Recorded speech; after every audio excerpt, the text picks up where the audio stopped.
저에게 주신 본문 말씀은 창세기 1장 1절입니다. 태초에 하나님이 천지를 창조하시니라. 아멘. 창세기 1장의 1절에 나오는 하나님은 원어로 엘로힘입니다. 엘로힘의 뜻은 여러 번 들으셨겠지만 전능하신 분, 지극히 존귀하신 분, 강하신 분이라는 의미입니다. 그래서 이 구절을 좀 더 명확하게 하면 전능하신 하나님이 천지를 창조하셨다는 것입니다. 창세기 1장 1절은 하나님께서 창조주시라는 것을 선포합니다. 우리와 같은 피조물과는 전혀 다른 존재라는 것이죠. 사람들이 어떤 분야에서 탁월한 사람을 말할 때 보통 요즘 그 사람은 우리와 레벨이 달라라고 말을 하죠. 영어에서는 another level이라고 얘기하는데요. 이는 주로 스포츠 분야에서 사용하는 용어입니다. 하지만 그렇다고 해서 그 사람이 피조물이 아닌 것은 아니죠. 또한 시간이 지나다 보면 그 사람보다 더 수준이 뛰어난 사람들이 얼마든지 다시 나올 수 있습니다. 하지만 하나님은 전혀 다른 분이십니다.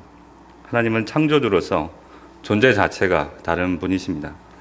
우리가 흔히 사람과 하나님 사이에 커다란 간격이 있다고 말을 하는데요.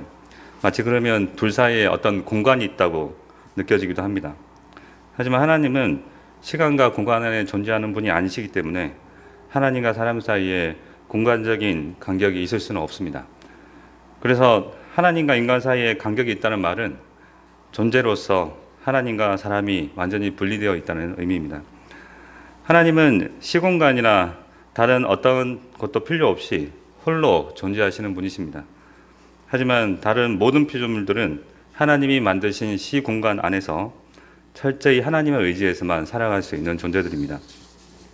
그런 맥락에서 볼 때 오늘 본문 태초에 하나님이 천지를 창조하시니라 라는 의미는 하나님께서는 시공간인 세상을 창조하기 이전부터 이미 존재하고 계셨고 특히 하나님이 홀로 존재하셨다는 것을 말해줍니다. 따라서 이 한 절을 통해 우리는 절대적으로 독립적인, 그러니까 다른 도움이 전혀 필요 없으신 하나님께서 절대적인 주권을 가지시고 세상을 창조하셨다는 것을 알 수 있습니다. 이 사실을 정확히 인식하는 것은 대단히 중요합니다. 왜냐하면 예수 그리스도께서 구원에 필요한 모든 것을 성취하신 후에 우리가 예수 그리스도 안에서 성령을 통해서 하나님과 교통하기 때문에 단지 언약으로 맺어진 관계 안에서 하나님을 바라볼 때가 많습니다. 제가 자주 그러더라고요. 그래서 자칫 잘못하면 마치 하나님이 우리가 없으면 존재할 수 없는 분으로 생각합니다. 아니면 그것까지는 아니더라도 마치 하나님이 우리 인간과 관계를 맺어야만 존재의 의미가 있는 것으로 여기는 사람들이 있습니다. 제가 이보다 더 쉽게 설명할 수 없어서 정확하게 전달이 되는지 모르겠지만 어쨌든 그렇게 생각하는 분들이 많이 있더라고요. 특히 우리가 아는 아르미니우스주의자들은 인간이 스스로 자신의 운명을 결정할 수 있다고 생각하기 때문에 하나님이 사람에게 어쩔 수 없이 의존할 수밖에 없다고 여깁니다. 하나님이 사람과 관계를 맺지 않으면 안 된다는 것이죠. 혹시 우리 중에 그렇게 생각하신 분이 계시지 않은지요? 마치 자신이 하나님을 선택한 것처럼 여기는 분이 여기 계시지 않는지요? 물론 매일 우리는 바른 복음을 듣고 배우기 때문에 전혀 그렇지 않다고 생각하시겠지만 과연 우리의 삶을 돌아봤을 때 100% 아니라고 확실할 수 있는 분들이 많을지 모르겠습니다. 우리는 입으로는 우리 삶이 주님의 것이라고 말하지만 마치 우리 것인 양 살아가고 있는 모습이 너무 자주 보이기 때문입니다. 정말 우리는 오늘 본문의 의미를 정확하게 알고 있을까요? 태초에 하나님이 천지를 창조하시니라. 그래서 오늘 저는 하나님에 대해서 함께 말씀을 나누고자 합니다. 제 생각에 하나님에 대해서 가장 잘 표현하는 것은 웨스트민스터 신앙고백서라고 생각합니다. 웨스트민스터 신앙고백서는 2장에서 3개의 절로 나누어서 하나님에 대해서 진술하고 있습니다. 저는 그 중에서 1절만 읽고 간략하게 제가 이해한 만큼 부연 설명하도록 하겠습니다. 웨스트민스터 신앙고백서 2장의 1절. 살아계시고 참되신 하나님은 오직 한 분이시다. 그분은 존재와 완전함에 있어서 무한하시며 지극히 순결하신 영이시며 보이지 않으시며 몸이나 지체들이 없으시고 역정들이 없으시다. 그분은 불변하시고 광대하시고 영원하시고 헤아릴 수 없는 분이시고 전능하시고 지극히 지혜로우시고 지극히 거룩하시고 지극히 자유로우시며 지극히 절대적이시다. 그분은 자신의 영광을 위해 자신의 불변하는 지극히 의로운 뜻에 따라 모든 일을 행하신다. 그분은 사랑과 은혜와 자비와 오래 참음이 지극하시며 선하심과 진실하심에 있어서 풍성하시며 죄악과 허물과 죄를 용서하신다. 그분은 그를 부지런히 찾는 자들에게 상을 베푸신다. 하지만 동시에 그분은 지극히 공의로우시며 그분의 심판은 끔찍하며 모든 죄를 미워하신다. 그러므로 그분은 결코 죄인들을 용납하지 않으실 것이다.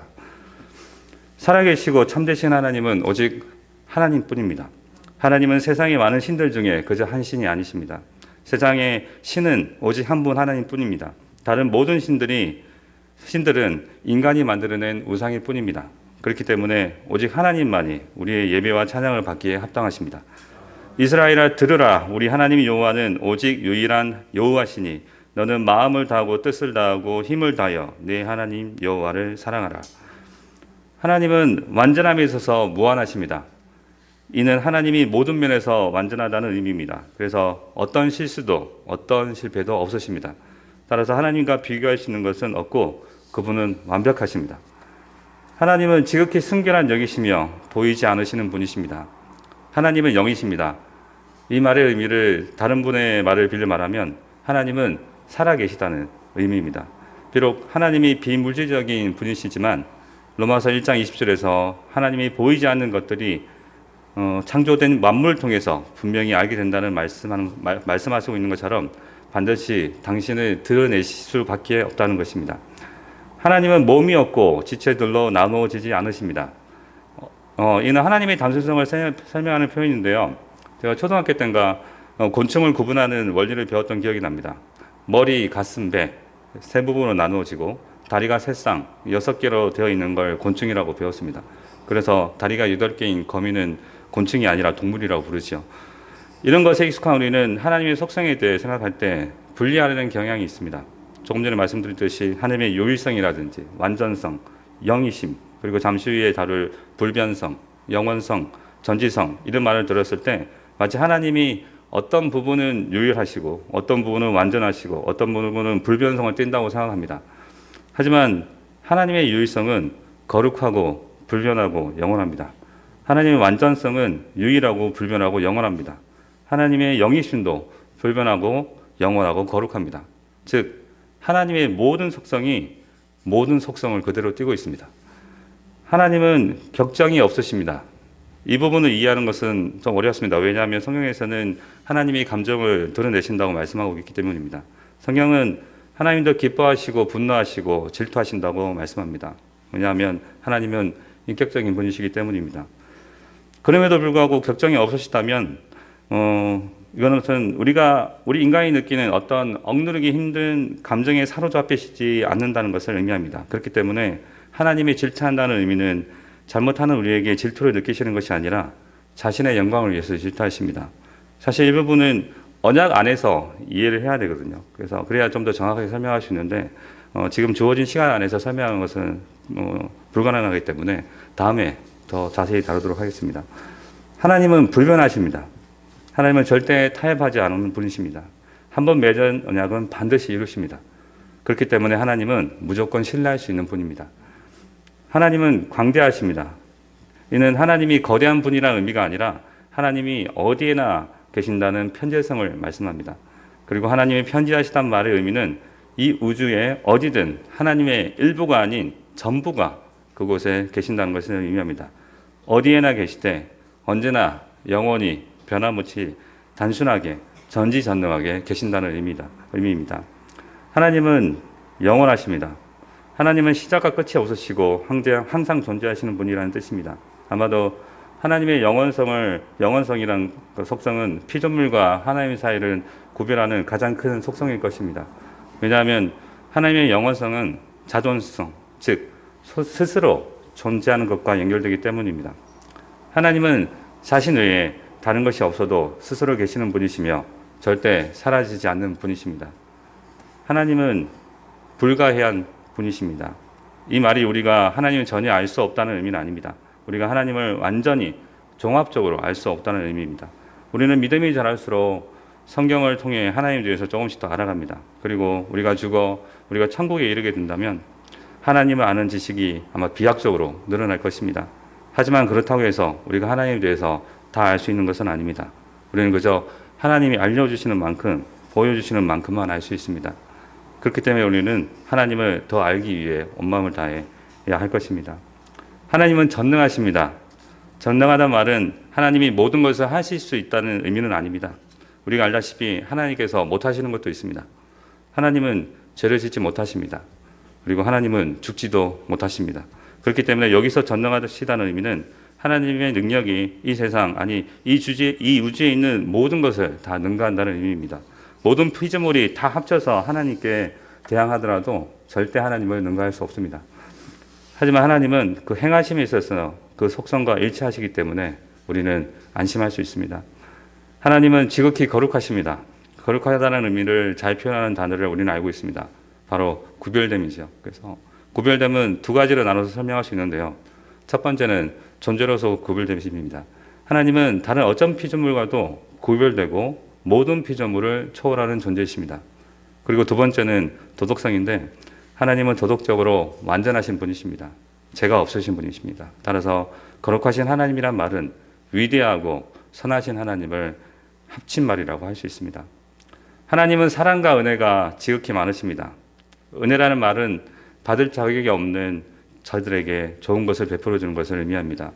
사랑과 은혜가 지극하신 하나님은 자신을 대적하는 죄인들에게도 햇빛과 비와 공기를 주십니다. 그리고 그리스도 안에서 특별한 사랑을 베푸십니다. 이러한 하나님의 사랑과 은혜가 없다면 하나님의 거룩하심과 공의로우심이 하나님과 우리 사이를 완전히 가로막게 될 것입니다. 하나님은 자비와 오래 참음이 지극하시며 선하심과 진실하심에 있어서 풍성하시며 죄악과 허물과 죄를 용서하십니다. 하나님의 이러한 속성을 인해 우리는 그리스도 안에서 용서받아 하나님의 자녀가 됩니다. 하나님은 자신을 부지런히 찾는 자들에게 상을 베푸십니다. 우리가 스스로 하나님을 찾을 수 있습니까? 성령으로 거듭남이 없다면 불가능하지요. 그렇기 때문에 이 또한 은혜입니다. 마지막으로 하나님은 가장 공의로우시고 그분의 심판은 끔찍하며 죄인을 미워하십니다. 세상의 재판관이신 하나님은 죄인을 미워하셔서 지극히 공의롭게 재판하시며 그에 따른 합당한 심판을 베푸십니다. 그렇기 때문에 죄인들을 결코 용납하지 않으십니다. 이렇게 하나님에 대한 속성을 간략하게 나누었는데요. 잠깐 듣는 것만으로도 하나님에 대해서 우리가 다 이해하거나 다 알지는 못할 것입니다. 만약 전하는 저와 여기 계신 분들이 하나님에 대해서 정확하게 알고 철저히 깨닫는다면 이사야가 성전 보좌에 앉으신 하나님을 보고 했던 고백을 그대로 할 것입니다. 그때 내가 말하되 하루다 나야 망하게 되었도다. 나는 입술이 부정한 사람이요 나는 입술이 부정한 백성 중에 거주하면서 만군의 여호와이신 왕을 배웠음이로다 하였더라. 사랑하는 여러분, 제가 오늘 새벽에 어쩌면 모호하게 제대로 이해하지도 못하고 아니면 뭐 당연하다고 생각할 수 있는 부분에 대해서 말씀드린 목적이 있습니다. 그것은 바로 이런 하나님께서 우리의 이성으로는 도저히 다 판단할 수 없는 하나님께서 죄인인 우리를 위해 직접 사람으로 오셔서 죽으셨다는 것입니다.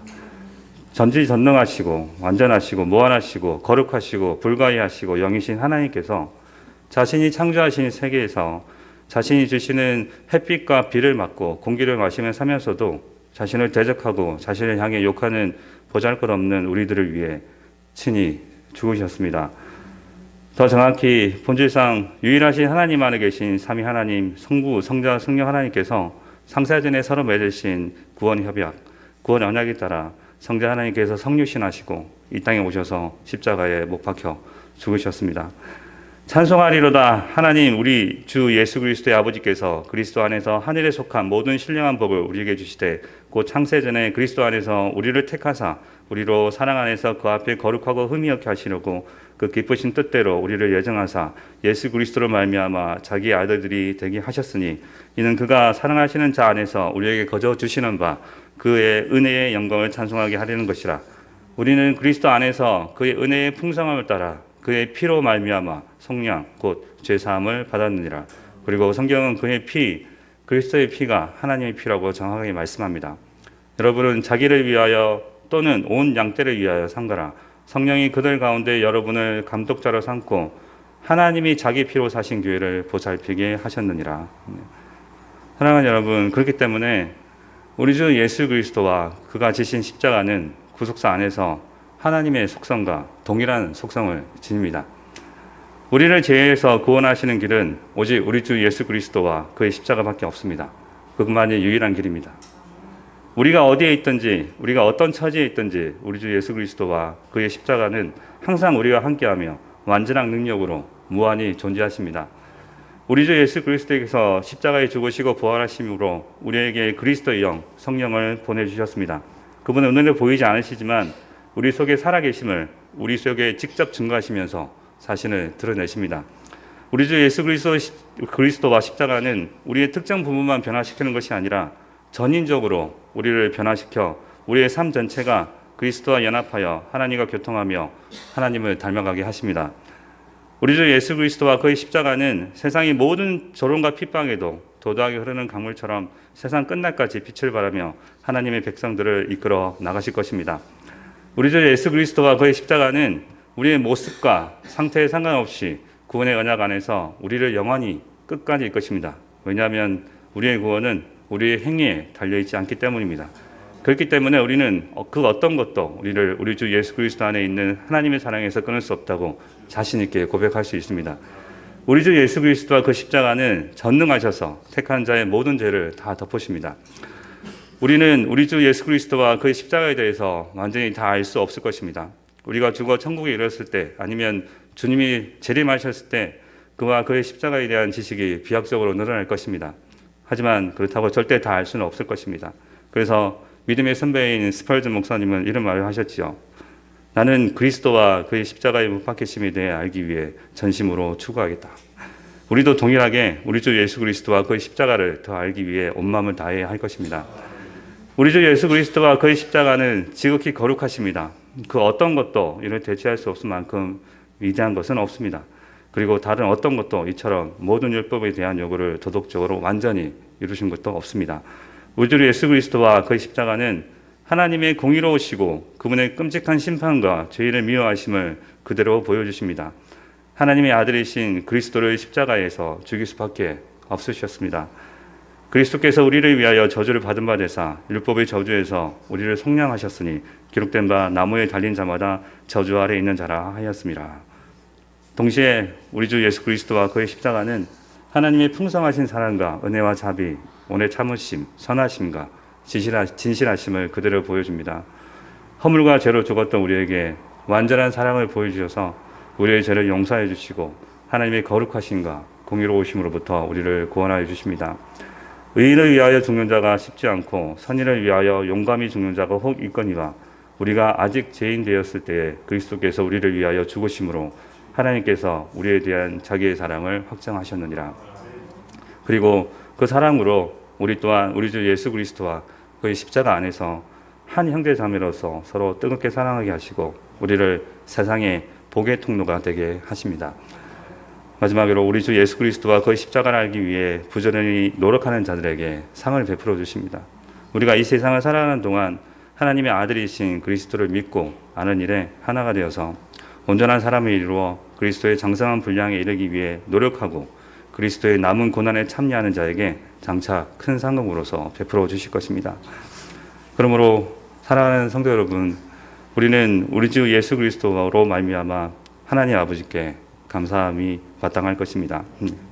오늘 새벽에 고난 주간을 맞아 예배하러 이 자리에 나오신 모든 성도님들이 말로 표현할 수 없는 그 크신 하나님 우리 아버지와 그의 사랑, 우리 주 예수 그리스도와 그의 십자가의 은혜를 깊이 묵상하며 진실된 회개와 감사를 드리는 시간이 되기를 우리 주 예수 그리스도의 이름으로 축원드립니다. 아멘. 거룩하신 하나님 아버지, 촉촉한 봄비로 메마른 땅을 적셔주셔서 만물이 충만케 해주시니 감사합니다. 이처럼 주의 성령의 단비로 우리의 무딘 마음을 충만케 채워주셔서 우리 하나님 아버지가 어떤 분이신지, 그리고 우리 주 예수 그리스도와 그의 십자가가 어떤 의미와 능력이 있는지를 깨달아 믿음으로 하나님 아버지께 온전히 드리는 삶을 살아갈 수 있도록 인도하여 주시옵소서. 우리의 유일한 중보자 되신 우리 주 예수 그리스도 이름으로 기도드립니다. 아멘.